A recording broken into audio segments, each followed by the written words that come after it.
苗圃，20幾歲夜店女，吻別短髮女，貨店老闆娘。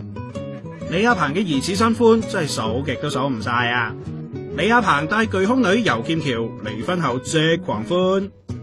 手中撐竿一握，仿佛人人心裏都回到了徐志摩，擺一擺手，也只攪起轉瞬的漣漪。呢啲咁浪漫、咁有詩意嘅文章，係李亞鵬上個月喺康橋寫嘅，女女李嫣都有去噶，不過就見唔到阿飛咯，淨係見到呢個尚為出眾嘅疑似新歡常伴左右。有網民就爆料話，其實李亞鵬喺阿飛生日正日已經帶咗女女同新歡飛咗去英國咯。第一次來到康橋，帶着應景的心情，想必這裡是人生一站。